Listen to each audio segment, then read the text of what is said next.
It is a Tuesday, and even when I'm on the road, we still find a way to get the fellas from Missin Curfew into the show. What's up, guys? These conference finals are flying by. We could have 2 sweeps before this thing is over. What say you? Yeah, it's crazy. And Jackie Uppy was all worried you weren't going to be here today because he knew you were working for the Eastern Conference Finals. But I said you're the hardest working girl in hockey, so she'd be here. Yeah, and I just know how we act when we're in South Florida, and we're not always on time for things. So we're glad to have you here. It's a pleasure. But as always, Tuesdays are our best day. We do the pod and we get to chat with you guys. We love talking to you guys. There you go. We like it too. And Jackie, I just got to ask these guys quick on that. Like I was talking off camera. I think Carolina should have been roughing it up a little bit more last night. Get into Bobrovsky, get into Bennett, get into Tkachuk. I mean, you got to change the narrative, guys. EJ, I almost had to go to the bathroom to take the tear out of my eye when you said that. It made me feel so. I said, EJ, not a boy. Listen, Carolina, they're playing hard up. We all agree on that. Yeah, we know the injuries they have up front, but like EJ said, and Updog, you were great at this. You got to get into Bobrovsky's guys. You got to get to the blue paint. Maybe you take a run at Bennett. Maybe you take a run at Matty Tkachuk. You got to do something uncomfortable here because, as we know, they're in a position of 3-0. And the lack of scoring, which you touch on all the time, it's something that you need. You need guys to go stand in front of Bobrovsky. You need them to talk to him. You need the guys to get all over Sam Bennett because he's the one driving the bus. And something's got to change. I mean, Rod the Bod's probably looking at his old Bauer 3000s going, give me those puppies. I'm going to get out there. And if someone's not going to do it, I will, Well, I'll tell you what, the wind out here is showing a little bit more aggression than the Canes did last night. My hair is just taking an absolute beating right now. I think there's a storm a-brewing. I don't know if that's good for the Panthers or the Canes, but it's not good for me and this hairdo. But I will say this. Let's keep the conversation going with this series because stop laughing so hard, EJ. It's not that funny. Oh, it is. It's funny. It's funny. Sergei Bobrovsky is so lights out right now. Guys, when's the last time you've seen a goaltender on this kind of a run in the postseason? Who comes to mind for you?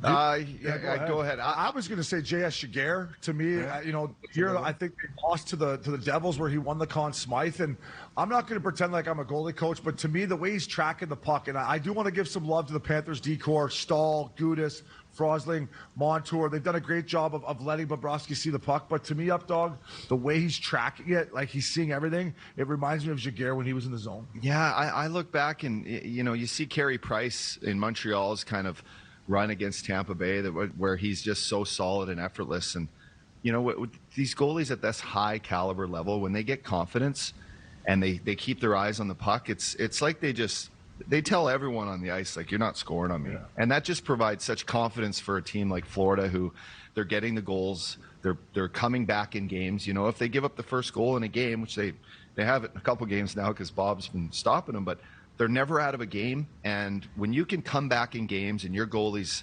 just playing rock solid and is there for you, it's not very often that these goalies go on a stretch where they can carry this style of play for 3 or 4 rounds. It's impressive to see what he's doing. Yeah, the guy he reminds me the most of, I guess, even in his style too, is Jonathan Quick.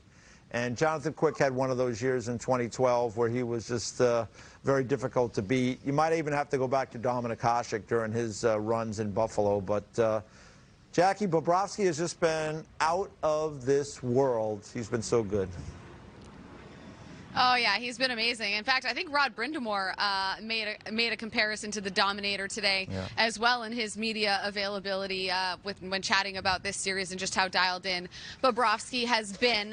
But your boy, I know you guys are boys with Matthew Tkachuk. He has been a huge factor in this Eastern Conference Final as well. Back-to-back OT winners. Then he's involved on the only goal scored in last night's game as well. We haven't been able to chat with you guys, so I must know your reaction to the OT winner over the weekend, the Bus in 10 celebration, the reference to Johnny Drama in reference to his dad on the TNT broadcast.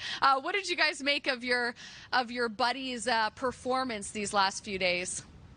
If you love TV, you got to love this because this is what hockey's all about. And what I love about Matty right now is he's having fun, but what he's brought into that dressing room with his presence and demeanor and his confidence And when you can elevate your game at a level he's doing right now in the Stanley Cup playoffs on such a stage, for an organization that's, you know, been a lot of blood, sweat, and tears in Florida for so long, and he's been there, and this is year one. He's got these guys going, and to do it with some swag, Obes, is just, it's all time. Yeah, it is all time. For all those things you said, Jackie, and the bus in 10, I used to say that, EJ, to the boys. Listen, bus in 10, ice on the bus, ice on the plane. Let's get wheels up. Where are we going? So for me, the bus in 10 was legendary. Maddie, you're killing it. Keep going. Yeah. It's a great story. Well, he's doing the bus in 10 to go get some rest. You had a different idea, I bet you, when you were trying to get the guys out of the building. It was called Last Call. I wasn't in the conference finals either. This is probably like game 62. I'm like, ice on the plane. Let's go, boys. We're going to Chicago. Let's get going. I knew it, Jackie. I knew it. Yeah, you're not off base there, Each. I'm just shocked that you guys didn't say that his swagger is National League. That was right there on a tee for you. But one last question before we let you guys go. There's been a lot going on in the city of Toronto regarding the Toronto Maple Leafs. Last week, we find out Kyle Dubas will not return as GM.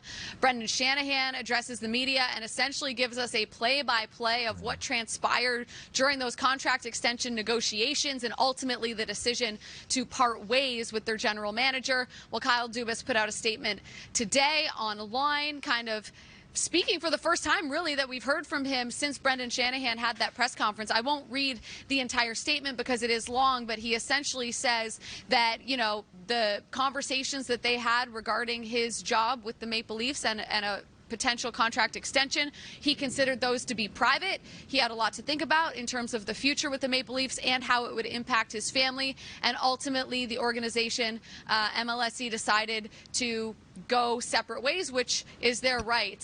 So that's essentially what Kyle Dubas had to say. As you've watched all of this sort of play out, what have you guys made of it? And who do you think should take over as GM for the Toronto Maple Leafs? Because that's a long laundry list of things to do this offseason.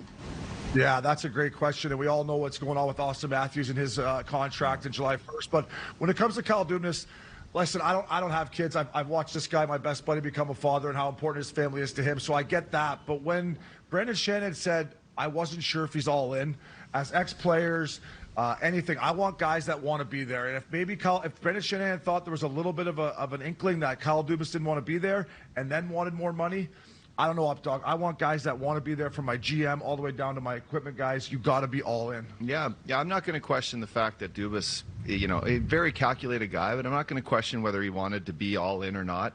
I think he might have had, through his private discussions, and we don't know. Shanahan told us a lot, but I don't think we know this, that he had the feeling he was on the outs. And that's why in his speech with the media that day, he talked about his family a lot and he wasn't sure. Well, I sure took it as he knew he was on his way outs and they were switching it up.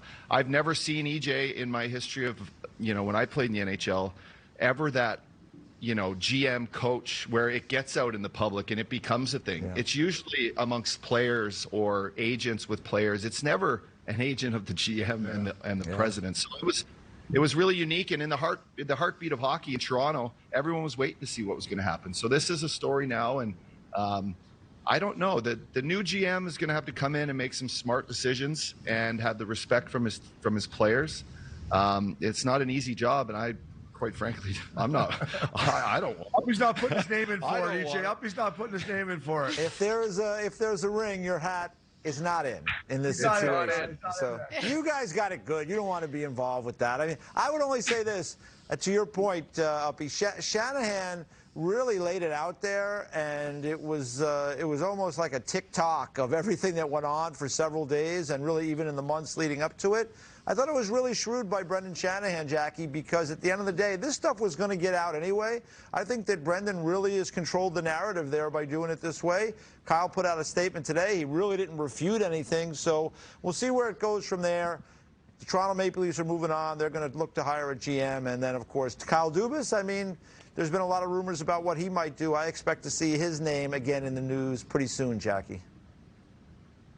All right, we shall see. And Toronto, certainly a franchise that we'll be talking a lot about this offseason, even once they hire a new general manager, because that person will have a lot of business to take care of, including trying to extend one Austin Matthews. Fellas, enjoy the game tonight. It is always a pleasure. And yes, I'll be sending the bottle of wine. Like, it's coming. I just haven't got around to it yet.